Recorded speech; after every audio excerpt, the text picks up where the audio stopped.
آپ نے ملا دو پیازے کا نام سنا ہے؟ ملا دو پیازہ بڑا دلچسپ اس کا واقعہ ہے۔ بادشاہ جہانگیر کے زمانے میں شیعہ حضرات نے چیلنج کیا کہ ہمیں مناظرہ کرنا ہے۔ آپ جانتے ہیں شیعہ جو ہوتے ہیں وہ حضرت نبی کریم صلی اللہ علیہ وسلم، حضرت علی، حضرت فاطمہ، حضرت حسن، حضرت حسین، بس ان کو مانتے ہیں وہ 5 لوگوں کو۔ اس کے علاوہ نعوذ باللہ سارے صحابہ کرام ان کے یہاں مرتد ہیں، وہ سب کو کافر بتاتے ہیں نعوذ باللہ۔ تو یہ 5 افراد کو مانتے ہیں۔ اسی طریقے سے جب یہ کہنے لگے شیعہ حضرات کہ ہمیں مناظرہ کرنا ہے، بادشاہ جہانگیر پریشان ہو گئے کہ بھئی مناظرہ کرنا ہے، کس سے ان کا مناظرہ کرائے؟ تو ملا دو پیازہ تھا وہیں بادشاہ کے پاس، وہ کہنے لگا کہ میں کر لوں گا ان سے مناظرہ۔ بالکل ان پڑھ، کچھ اس کو پڑھنا کوئی اس نے تعلیم حاصل نہیں کی تھی، بالکل ان پڑھ تھا، گنوار تھا ملا دو پیازہ۔ تو بادشاہ سلامت نے کہا تم کر لو گے؟ کہ ہاں میں کر لوں گا، آپ ان کو بلا لیجئے، اسٹیج لگوا لیجئے۔ تو اسٹیج لگ گیا، حاضرین آ گئے، سب مجلس میں بیٹھے ہوئے ہیں۔ ملا دو پیازے آئے، بڑی سی پگڑی اوڑھ کر، اتنی لمبی چوڑی پگڑی، بہت لمبی چوڑی تو یہاں باندھ رکھی، اور پھر اس کا جو شملہ پچھلا حصہ ہوتا ہے اتنا لمبا چوڑا وہ کہ 4-5 لوگوں نے پیچھے سے وہ اٹھا رکھا۔ اور ملا دو پیازہ حضرت جی تشریف لے آئے اور چپل اٹھا کر کے اپنی اسٹیج پر پہنچ گئے۔ شیعوں نے دیکھا، کہنے لگے کہ جس کو یہ ادب اور تمیز نہ ہو کہ چپل اسٹیج پر لے کر جانی ہے یا نہیں لے کر جانی ہے، وہ مناظرہ کیا کرے گا؟ ان کی تو اتنی تمیز نہیں کہ چپل کہاں اتارنی ہے۔ وہ وہاں لے کر پہنچ گئے اسٹیج پر ملا دو پیازہ۔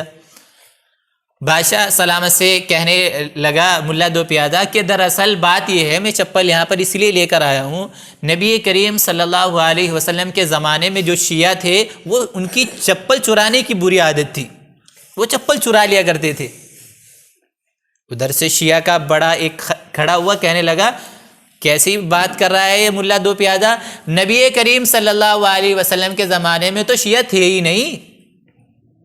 ملا دو پیازے نے کہا ہو میں بھول گیا، یہ بات حضرت ابو بکر رضی اللہ تعالیٰ عنہ کے زمانے کی ہے، ان کے زمانے میں یہ ایسا کیا کرتے تھے۔ وہ پھر ادھر سے شیعہ بولا کہ حضرت ابو بکر رضی اللہ تعالیٰ عنہ کے زمانے میں بھی نہیں تھے شیعہ تو؟ پھر ملا دو پیازہ کہنے لگا ہو میرے ذہن سے نکل گیا، یہ بات حضرت عمر رضی اللہ تعالیٰ عنہ کے زمانے کی ہے، ان کے خلافت کا دور جو تھا اس کی وقت کی یہ بات ہے۔ پھر وہ ادھر سے کھڑا ہوا اور کہنے لگا کہ حضرت عمر کے زمانے میں بھی نہیں تھے۔ ادھر سے ملا دو پیازے نے پھر کہا ہو میرے ذہن سے نکل گیا، یہ حضرت عثمان کی بات ہے، جب ان کا دور خلافت چل رہا تھا اس زمانے کی یہ بات ہے۔ پھر ادھر سے اس نے کہا کہ اس وقت بھی نہیں تھے۔ ملا دو پیازے نے کہا بادشاہ سلامت دیکھ لیجئے، یہ شیعہ جو فرقہ جو حضور کے زمانے میں بھی نہیں تھا، حضرت ابو بکر کے زمانے میں بھی نہیں تھا، حضرت عمر کے زمانے میں بھی نہیں تھا، حضرت عثمان کے زمانے میں بھی نہیں تھا، ان کا نسب تو دین میں ہے ہی نہیں، یہ کہاں سے آ گئے؟ ان کا تو وجود ہی نہیں تھا، یہ کہاں سے فرقہ بن گیا؟ بہرحال ایک تو بات یہاں ختم ہو گئی۔ پھر آگے ایک اور کہ بھائی مناظرہ ہوگا تو اشاروں سے ہوگا، مناظرہ جو ہوگا یعنی بات چیت جو ہوگی وہ اشاروں سے ہوگی، کوئی بولے گا نہیں۔ ملا دو پیازے نے کہا یہ بھی ہمیں منظور ہے۔ ادھر سے شیعہ کا جو بڑا تھا اس نے ایسے اشارہ کیا ایک انگلی سے، ادھر ملا دو پیازے نے 2 انگلیوں سے اشارہ کیا، ادھر آگے پھر مناظرہ پڑا، ادھر شیعہ نے 5 انگلی سے اشارہ کیا، ادھر جو ہے ملا دو پیازے نے مٹھی بند کر کے اشارہ کیا۔ ادھر شیعہ نے اشارہ کیا، انڈا لیا ہاتھ میں، اس سے اشارہ کیا، دکھایا، ادھر ملا دو پیازے نے پیاز دکھائی۔ بات ختم ہو گئی، مناظرہ ہو گیا۔ اب شیعہ سے ان کے لوگوں نے پوچھا کہ بڑے آدمی سے پوچھا کہ کیسا رہا مناظرہ، کہ وہ ملا دو پیازہ تو بڑا عقل مند ہے، بڑا علم ہے اس کے پاس، کہ ہوا کیا کہ میں نے ایسا کیا کہ اللہ ایک ہے، اس نے ادھر سے 2 انگلیوں سے اشارہ کیا کہ نہیں صرف اللہ کو ماننے سے کام نہیں چلے گا، نبی کریم صلی اللہ علیہ وسلم کو بھی ماننا پڑے گا۔ میں نے ادھر سے کہا کہ 5، یعنی حضرت نبی کریم صلی اللہ علیہ وسلم، حضرت فاطمہ، حضرت علی، حضرت حسن، حضرت حسین.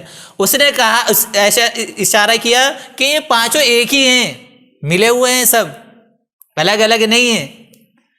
اور میں نے ادھر سے انڈا دکھایا کہ دنیا انڈے کی طرح گول ہے. ادھر سے اس نے پیاز دکھایا اور کہنے لگا کہ صرف گولی نہیں، دنیا تہ بتے ہے، آسمان تہ بتے ہے، یعنی اس میں آسمان ایک کے اوپر ایک، ایک کے اوپر ایک، ایسے ہے. ادھر لوگ ان کے پاس آئے، ملا 2 پیازے کہ جی کیا رہا؟ کہنے لگے، اس نے اشارہ کیا ایک انگلی سے کہ تیری ایک آنکھ پھوڑ دوں گا. میں نے 2 انگلی سے اشارہ کیا کہ تیری دونوں آنکھ پھوڑ دوں گا. ادھر سے اس نے 5 انگلیوں سے اشارہ کیا کہ چاٹا ماروں گا. میں نے مکہ دکھایا کہ تیرا منہ توڑ دوں گا مکہ مار کر کے.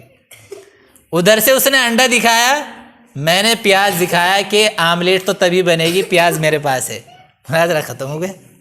تو ایسے ہوتا ہے بعض مرتبہ اللہ تعالیٰ کسی سے بھی کچھ بھی کام لے لیتے ہیں.